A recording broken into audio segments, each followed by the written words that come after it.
doing the Super Bowl halftime show, which is interesting because the last album she dropped was 2016. So we're talking about, am I right? Is she the first billionaire to ever play as an artist? Definitely. She is definitely the first billionaire to ever get up on stage. So that's going to be a lot of fun. But the person that's probably most responsible for getting her back on that stage is Jay-Z, who is also a billionaire, but he's behind the scenes. It's his Rock Nation that's, putting on the Super Bowl show, and they've been doing that for a number of years now. So let's talk about where she gets her wealth from at this point, because she's got the beauty line, she's got luxury clothing, lingerie. Yep.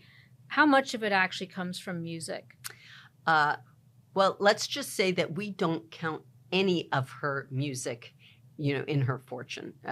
None. Is it still what? It's 1.4 billion, right? Well, we right now estimate her around 1.4 billion. Could she have a little bit more that's from the music? Maybe, but the vast majority of her fortune comes from Fenty Beauty.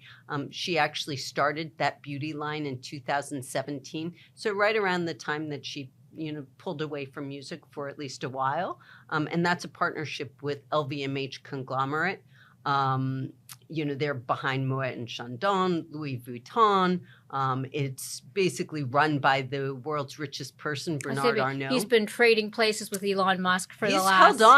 He's held on for a few weeks now. Yeah. So Bernard Arnault is right now the richest by, a kind of sizable margin, though Musk is finally starting to pick back up. But we'll see with that. But he wooed... Rihanna and got her to, do this partnership. She owns 50%. The sales have been doing very well. Sales actually doubled in the past year. This is for the cosmetic line. For the cosmetic line. Okay. How is Fenty Beauty? So that's the largest portion of her wealth.